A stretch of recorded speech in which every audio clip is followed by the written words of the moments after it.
This is Patricia, one of our account assistant sa loob ng company na hinahandle ni OmniOps for Half Brain Solutions. And Pat, I just want to ask your honest feedback. Just give me 1 to 2 significant change dun sa career mo or sa work mo in terms of the accounting itself.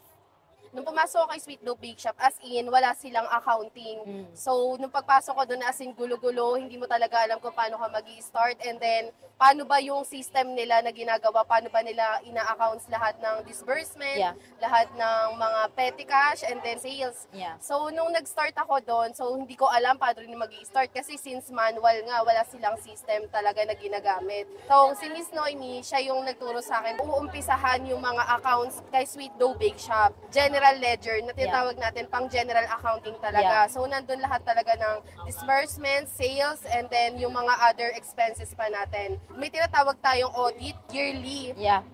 Dito sa audit, nakita lahat na ano ba nangyari dito. Malalaman natin kung ay improvement bang nangyari nung may accounting sila tsaka wala silang accounting. And then, na-record ba lahat ng mga expenses o may kita ba tayo dito sa business na to?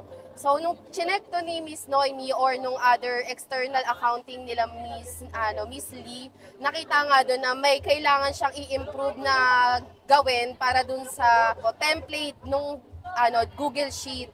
So, meron tayo dito tinatawag na pinag-aswan na siya doon lahat ng disbursement and sales natin. Na-enlighten ako. So, dito tinutulungan ako ni Sir Jonel na ano ba dapat gawin, ano bang dapat yung sa chart of accounts namin, and then ano bang dapat na i-report natin doon sa CEO natin. So, nabanggit mo, Pat, yung system or yung Google Sheet na template na ginagamit mo. Ano yung natulong nun sa'yo after using that? So, yung natulong sa akin noon, sobrang laki. Kasi, as in, makikita mo na lahat ng record mo.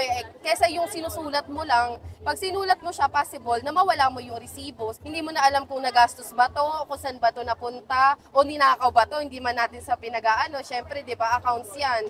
Meron pera na involved lagi dyan. And using that, you can just copy-paste it doon sa books of accounts for BIR purposes Yes po, ma'am.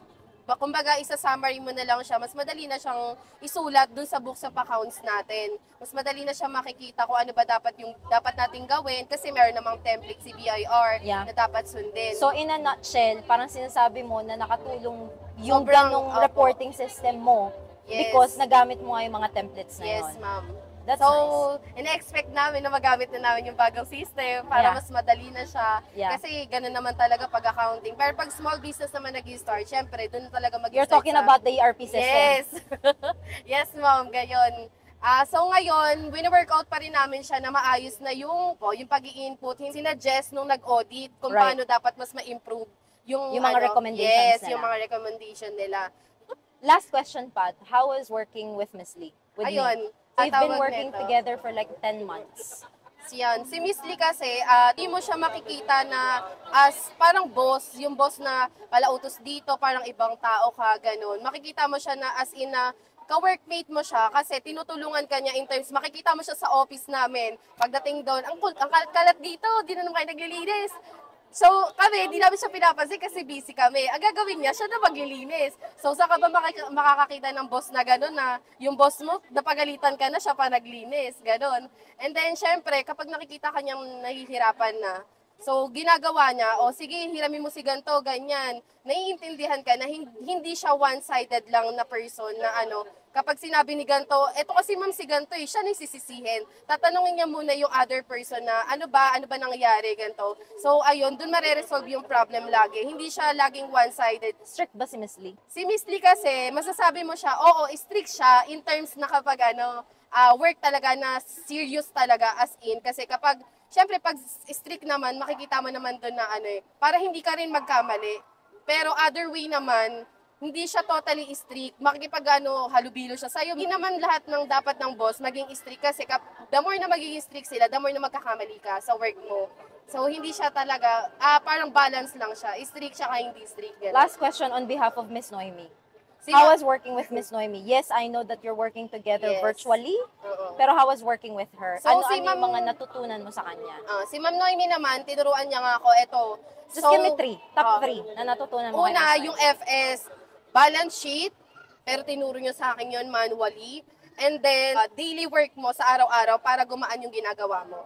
So si Ma'am Noemi, nakikita ko siya, strict talaga siya as in sa pagsasalita, lagi siya nakangiti pero pag nagsalita siya sa'yo, malalaman mo yung inis niya, Yeah. ganon. Malalaman mo yung inis ni Miss Noemi. Kumbaga, parang Pat, makinig ka. Ito Did yung it help you? Oh, yes, Did it ma'am. help you? Yes. Yung pagiging strict niya? Yes, ma'am, yes. Kasi syempre, tawag nito, kapag naging palatawa naman si Ma'am Noemi, hindi ko naman siya seseryosohin. Exactly. Kasi nga, baka mamaya hindi naman totoo. Si Miss Noemi, sobrang big help niya kasi syempre, yung FS na hindi ko alam, tinuro niya sa akin Kasi manually. before na magkaroon kayo ng automation sa system, you have to learn how you get it manually. Yes, Kasi yes, kapag ma'am. hindi nyo yun alam manually, hindi mo malalaman as a CPA, as an accountant, Yes. hindi mo alam yung behind the scene kung ano yung nangyayari. Oo. Behind the scene ng system, behind the system. So, technically, it's very important to learn how it functions. Yes, ma'am. Even the formulas and everything. Kasi at the end of the day, we are in the corporate setup dito sa Philippines and it's very important na lahat naka-BIR. Yes. So, isang malaking help yun. Anyway, Pat, I'm happy that you're happy. I'm Yes, happy that we are in progress on everything. Yes, there's no perfect Yes po. department naman. Lahat naman talaga ay may mali or may mga resulta. Pero, ang importante naman is in progress lahat. Yes, ma'am. At the same time, syempre, happy ka, nakaka-work Mm-mm. even if strict si Miss Noemi, strict Yes. ako sometimes. You know, very important yun na matutunan nyo yung ganong aspeto kasi Yes. it's part of your growth. Yes, ma'am. Yun lang. Thank Yun you, lang Pat. po. Thank you, Thank you, Pat, for your ma'am. feedback. Thank you po. That's it, guys. Thank you. Thank you.